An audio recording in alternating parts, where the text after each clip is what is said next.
Good morning, everyone. My name is Jonathan Schechter. I run the Shark Tour Institute, and I love to welcome you to 22 and 21, the latest in a series of conferences looking at the state of our community. 22 and 21, the name symbolizes County 22 on the Wyoming license plates in the 21st century. And what we're looking at is the greater Jackson Hole community, not just Teton County, Wyoming, but the greater geographic community that encompasses at least 3 states, or 2 states and 3 counties, but really trying to explore the issues that are facing us and that bring us together in both passion and concern. And the focus today is on tourism, under tourism, over tourism, ideal tourism. What is it and how do we know? And so to get started, I'd like to do a quick couple of thank yous, and then I am going to give an overview of the tourism economy and situation in Jackson Hole, and then put the focus on a group of truly outstanding speakers. I'd like to thank our 8 speakers, extraordinary group of people, and we're so fortunate not to just have them today, but to have them in our community. And then finally, I'd like to thank you, people who are in the audience. We have nearly 300 people registered for this from 10 different states. And I think it speaks volumes about the passion that people have for our region and the concern and promise that the real interest they have around tourism. So without further ado, I'm going to grab the screen and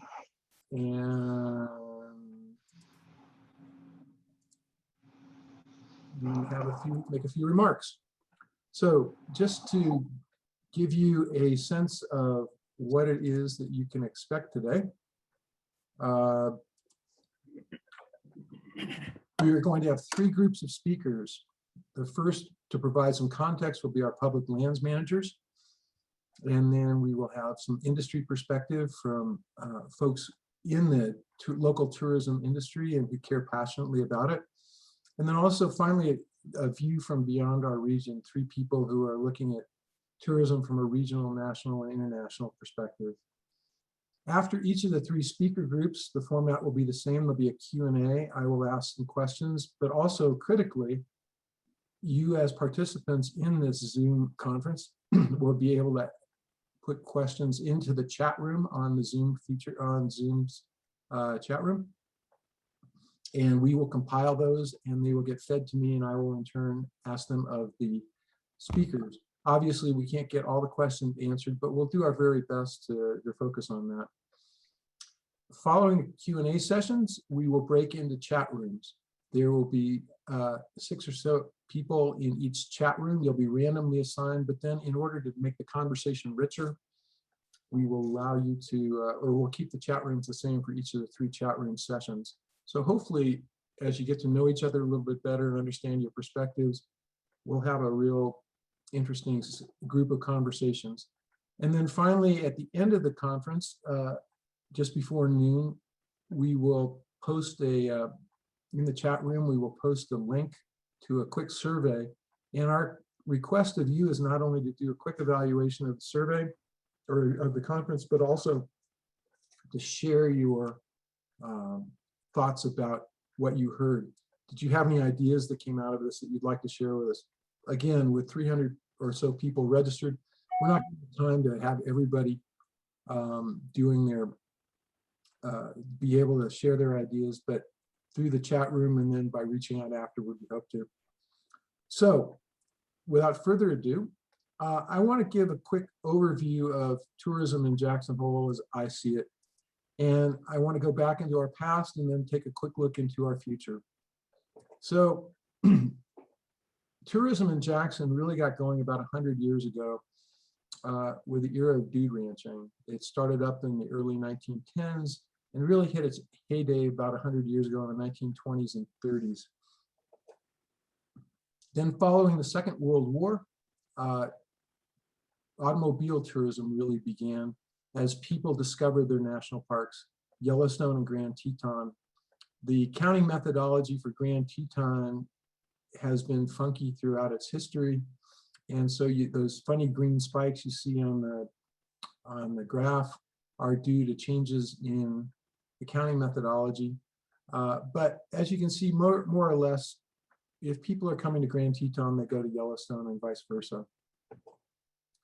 John D. Rockefeller's prescience in working with Horace Albright to see what might happen to the valley floor really started to pay off. He donated his land to Jackson, or to the federal government to expand Grand Teton National Park in 1950. And that was really about the time that Grand Teton started to become super popular with tourists. Cocktail hour in Jackson Hole. The joke until the early 1960s was that Jackson Hole had the longest cocktail hour in the world. It started on Labor Day and it ended on Memorial Day because during the non-summer months, there was nothing to do but drink. And things were so dire from an economic perspective up into that time that when the Jackson Hole ski area got going in the early 1960s, they received a $1 million low interest loan from the federal government, a lot of money at that time, from a program that was meant to help the poorest places in America. Think of Appalachia or some places in very arid, impoverished places. That was the kind of place that Jackson Hole was considered in the early 1960s. Leap ahead a couple of decades, and in 1983, the first winter jet service came in, and skiers were no longer having to bus over from Idaho Falls if they were flying to Jackson. In 1992, the Kemmerer family bought the Jackson Hole ski area from the McAllisters. Excuse me. And the ski area went from being a dramatically undercapitalized place to having tens of millions of dollars of investments poured into it over the next couple of decades. The tram is the most obvious and visible result of it, but it was not only investments that the Kemmerers put in, but that their investments spurred at the base of the village. In 2002, the JH Air, Jackson Hole Air Improvement Resources Organization, founded, that has helped formalize the airline subsidy program. It first started in 1985 with the community subsidizing flights from Chicago on American Airlines. But since 2002, the JH Air program has really taken, it's not only increased the air service into Jackson Hole, but it has set a model for other resorts that they are emulating right now. And then there was the lodging tax. It was at the behest of Jackson Hole community, who went down to Cheyenne and spoke in one voice for it in the mid 1980s. The lodging tax came in. It was a community optional thing. It was first voted in 1986. And then in 1994, the community voted against it over concerns that it might be driving growth. It came back in a vote in 2010 and continues to this day.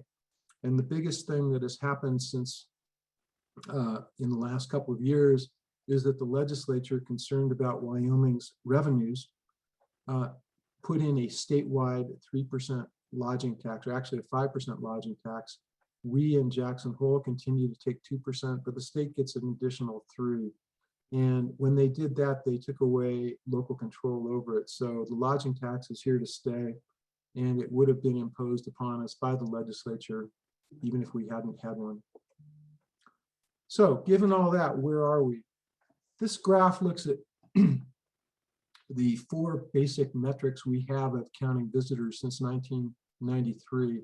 And I chose that year for 2 reasons. One is that that was the first year the Kemmerers owned the ski area. And the second reason is that that was the last time that Grand Teton changed its counting methodology.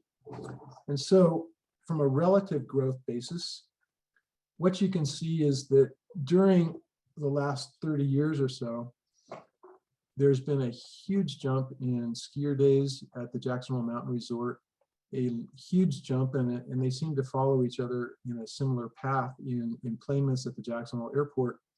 And both Yellowstone and Grand Teton have shown good, solid growth, but nothing near what the enplanements or the skier days have shown. But there's also the issue that these are the only 4 things that we really measure and that we count. But as we all know, there are a lot of other people who come to Jackson Hole, and we just don't have any way of counting them, of measuring them, of capturing them. So we know they're here, but we focus on the things that we can count and we measure, but that is far from everything that is actually coming here. So why are we so concerned? Well, I would argue that last summer had a lot to do with it. It was such a crazy summer in so many ways.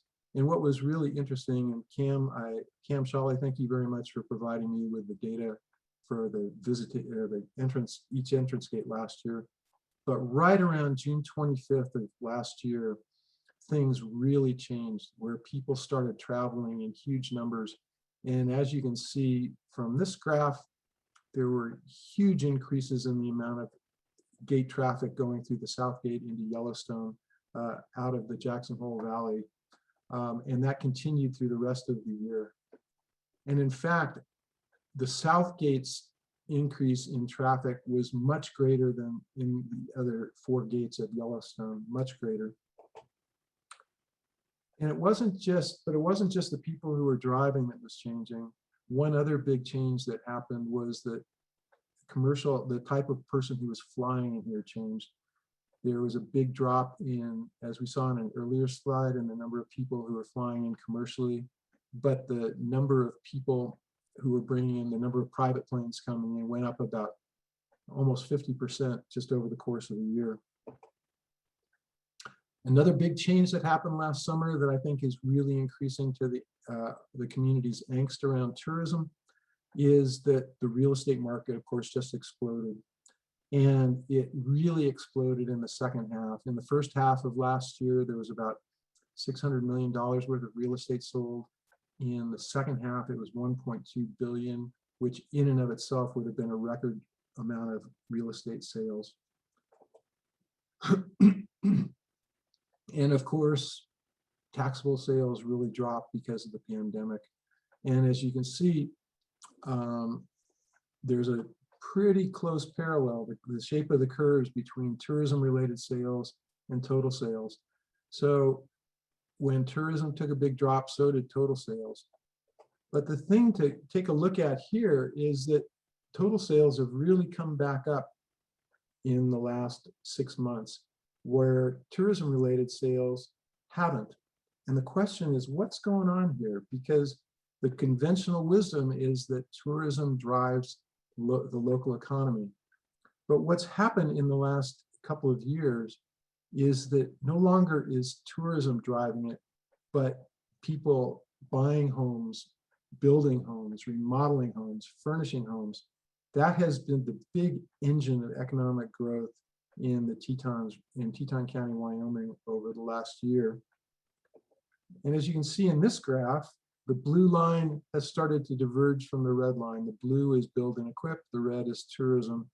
And this divergence started a while ago. It really had gasoline poured on the fire by the COVID pandemic starting about a year ago, though. So if we look at last summer, and then we look at this summer, part of the anxiety is that we're hearing that things look to be even crazier this summer than they have been. Hotel bookings, campsite bookings, airline bookings, event venue bookings, everything seems to be way up, all the indicators we have. But this also, so it should be, from a dollar perspective, a hugely successful summer. But the question is at what cost? Because there's no benefit without some cost. Workers are going to be overstressed, fewer of them available for businesses, and of course there's a housing shortage. Residents are going to be concerned, and the forest, and in particular, is going to be vulnerable as it was last summer. So if we start thinking about the future, what does tourism look like? And one thing that I think needs to be front of mind for all of us is that tourism is such a big portion of our community and our lifestyle that it's pretty easy to scapegoat it. There are positives, there are negatives, but because it is such a big and important issue, it's very easy to get scapegoated for a variety of issues. Sometimes that's fair, sometimes that's not. And there are 5 major considerations that I think we ought to take into account when we think about tourism's future in the Tetons region and the greater Yellowstone region. The first, for the Jackson Hole community, is we are very much a 21st century community with a 20th century operating system. And by this, I mean that the way that our governance system is set up under the laws of the state of Wyoming, they're really grounded in the mindset and the economy of the 1960s. But we are something very, very different than that. And tourism, again, is taking a brunt of the problem here. What this graph shows is taxable sales. In the circle is the amount of taxable sales generated by tourism-related industries. The little bars to their left are all other taxable sales. The shorter pink and gray bars are real estate sales. And the bigger one is total income. So tourism is being asked to shoulder a disproportionate amount of the load because of the way that Wyoming sees fit to tax and generate revenue for government. Major consideration number 2, tourism at one point was very deeply integrated into the community's culture and lifestyle and economy. And that is changing as technology such as this allows people to live anywhere they want to live while working anywhere they want to work. That fundamental link between tourism and the local economy, the local character, has been eroding. And it creates all sorts of challenges for us that we really haven't been able to figure out. One of which is that tourism's business model is becoming increasingly problematic. And by that, I mean that the fundamental model of tourism around the world is to hire a lot of people, to staff stores, to staff hotels, to be waiters and waitresses, to cook, and to pay them relatively low wages, relatively low compared to construction or finance or some of the other things that are really growing in Jackson Hole. In order for that to work, though, you need a lot of cheap land so that you can have inexpensive housing, or not much demand for that housing. And unfortunately, in Jackson Hole, those things are becoming increasingly scarce and becoming increasingly disconnected. The fourth consideration is the idea of disruptive innovation. And the question is, what are we vulnerable to? What is our tourism industry vulnerable to? There's the internal dynamics, but there's also some external ones. And that's something that we should think about as we have our discussions today. And the final one is what I think is the Zen koan, one hand clapping of the Organic Act that founded the National Park System. And it's language very much from its time in the early 1900s: conserve the scenery and the natural and historic objects and the wildlife therein, and to provide for the enjoyment of the same in such manner and by such means as will leave them unimpaired for the enjoyment of future generations. And buried in there is a contradiction. How can people enjoy them while at the same time conserving them? And we've never really been able to resolve that question. And as more and more people come in and try and use the land more intensively, that only becomes more important. So looking to the future, I think if we are going to really successfully address this Zen koan and by extension, its implications for our community, we have to be united. We have to have a shared vision. And where I think that shared vision comes along is in the land. The one thing that ties everybody together, very few of us live here because we have to, most of us because we want to. And it's because of the land, it's because of the ecosystem, it's because of the terrain. And I think that if we collectively can figure out how to conserve the scenery and the natural and historic objects and wildlife therein, that the enjoyment is going to take care of itself. If we mess up conserving the scenery and the wildlife and the natural and historic objects herein, then soil our nest in such a way that it will really harm the long-term potential.